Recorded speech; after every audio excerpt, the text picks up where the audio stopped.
ನಮಸ್ಕಾರ. ಇವತ್ತಿನ ಒಂದು ವ್ಲಾಗ್ ಒಂದು ಬ್ರೇಕ್ಫಾಸ್ಟ್ ರೆಸಿಪಿ ಕೂಡ ಇರುತ್ತೆ, ಹಾಗೆ ಒಂದು ಇಂಟ್ರೊಡಕ್ಷನ್ ವ್ಲಾಗ್ ಆಗಿರುತ್ತೆ. ಈ ಒಂದು ವಿಡಿಯೋದಲ್ಲಿ ಒಂದು ಸ್ಮಾಲಾಗಿ ನಂದು ಇಂಟ್ರೊಡಕ್ಷನ್ ಕೊಟ್ಬಿಡ್ತೀನಿ. ನನ್ನ ಹೆಸರು ಬಂದು ವಿಜಯಲಕ್ಷ್ಮಿ ಶಿಲ್ಪಿ ಅಂತೇಳಿ. ನಾನು ಹೌಸ್ ವೈಫು. ನಂದು ಕ್ವಾಲಿಫಿಕೇಷನ್ ಡಿಗ್ರಿ ಕೂಡ ಆಗಿದೆ. ಹಾಗೆ ನನಗೆ 2 ಮಕ್ಕಳು ಕೂಡ ಇದ್ದಾರೆ. ನಮ್ಮ ಮನೆಯವರು ಕೂಡ ಜಾಬ್ ಮಾಡ್ತಾ ಇದ್ದಾರೆ. ನಾನಿವಾಗ ಸದ್ಯಕ್ಕೆ ಮನೆಯಲ್ಲಿರೋದ್ರಿಂದ ವೀಡಿಯೋಸ್ನ ಮಾಡೋಣ ಅಂತ ಹೇಳ್ಬಿಟ್ಟು ಸ್ಟಾರ್ಟ್ ಮಾಡ್ತೀನಿ. ಹೇಗೆ ಮಾಡಬೇಕಂತ ನನಗೆ ಅಷ್ಟೊಂದು ಐಡಿಯಾ ಇಲ್ಲ.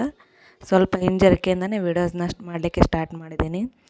ಒಂದು ವಿಡಿಯೋ ಮಾಡ್ಬೇಕಾದ್ರೆ ನನ್ನ ವೀಡಿಯೋಗಳು ಸ್ವಲ್ಪ ಸಿಂಪಲ್ಲಾಗೇ ಇರ್ತವೆ. ಯಾಕಂದ್ರೆ ನಾನು ಸ್ವಲ್ಪ ಗ್ರ್ಯಾಂಡಾಗಿರೋದು ಅಂದರೆ ರೆಡಿ ಆಗೋದು ಅಷ್ಟೊಂದು ಇಷ್ಟ ಇಲ್ಲ. ಹಾಗಾಗಿ ಅಷ್ಟೊಂದು ಗ್ರ್ಯಾಂಡಾಗಿರೋದಿಲ್ಲ ನನ್ನ ವೀಡಿಯೋಸು.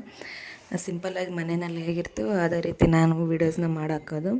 ಅದಕ್ಕೋಸ್ಕರ ಅಂತಲೇ ರೆಡಿ ಆಗೋದು, ಅದಕ್ಕೋಸ್ಕರ ಅಂತ ರೆಡಿ ಆಗಿಬಿಟ್ಟು ವೀಡಿಯೋಸ್ ಎಲ್ಲ ಏನು ಮಾಡಲಿಕ್ಕೆ ಹೋಗೋದಿಲ್ಲ. ದಿನ ಹೇಗಿರ್ತೀವೋ ಮನೆಯಲ್ಲೇ ಅದೇ ರೀತಿಯಾಗಿ ನಾನು ವೀಡಿಯೋಸ್ಗಳನ್ನ ಮಾಡಬೇಕು ಅಂತ ಶುರು ಮಾಡಿದ್ದೀನಿ. ವೀಡಿಯೋಸ್ನ ನೋಡಿ ಹಾಗೆ ಸಬ್ಸ್ಕ್ರೈಬ್ ಮಾಡೋ ಮೂಲಕ ಸಪೋರ್ಟನ್ನು ಮಾಡಿ. ಇಷ್ಟ ಆದರೆ ಲೈಕ್ ಮಾಡಿ, ಹಾಗೆ ಫ್ಯಾಮಿಲಿ ಫ್ರೆಂಡ್ಸ್ಗೆಲ್ಲ ಶೇರ್ ಮಾಡಿ. ಕೂಡ ಖುಷಿ ಆಗುತ್ತೆ. ಒಂದು ವೀಡಿಯೋಸ್ ಕೂಡ ಮಾಡಲಿಕ್ಕೆ ಒಂದು ಸ್ವಲ್ಪ ಧೈರ್ಯನೂ ಕೂಡ ಬರುತ್ತೆ. ಇಷ್ಟು ನನ್ನ ಬಗ್ಗೆ ಆಯಿತು. ಹಾಗೆ ಇವತ್ತು ಬೆಳಗ್ಗೆ ಬ್ರೇಕ್ಫಾಸ್ಟಿಗೆ ಅಂತ ಹೇಳ್ಬಿಟ್ಟು ಟೊಮೆಟೊ ಖಾರ ದೋಸೆನ ಮಾಡ್ತಾಯಿದ್ದೆ. ಖಾರ ಮಸಾಲೆ ದೋಸೆ, ಹಾಗೆ ಚಟ್ನಿ, ಹಾಗೆ ಆಲೂಗಡ್ಡೆ ಪಲ್ಯನ ಮಾಡಿದ್ದೆ. ಕಾಂಬಿನೇಷನ್ ಅಂತ ದೋಸೆ ತುಂಬಾ ಚೆನ್ನಾಗಾಗಿತ್ತು, ತುಂಬ ರುಚಿಯಾಗಿತ್ತು. ಫಸ್ಟ್ ಟೈಮ್ ಟ್ರೈ ಮಾಡಿದ್ದೆ, ತುಂಬ ಚೆನ್ನಾಗಿ ಬಂದಿತ್ತು ಕೂಡ.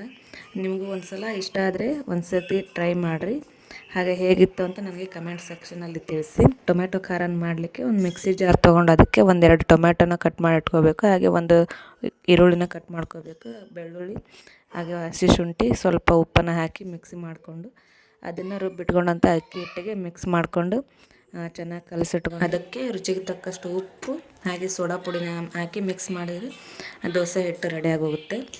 ವಿಡಿಯೋ ಇಷ್ಟ ಆದರೆ ಸಬ್ಸ್ಕ್ರೈಬ್ ಮಾಡ್ಕೊಳ್ಳಿ, ಲೈಕ್ ಮಾಡಿ, ಶೇರ್ ಮಾಡಿ. ಮತ್ತೆ ಮುಂದಿನ ವ್ಲಾಗಲ್ಲಿ ಸಿಗೋಣ. Thank you.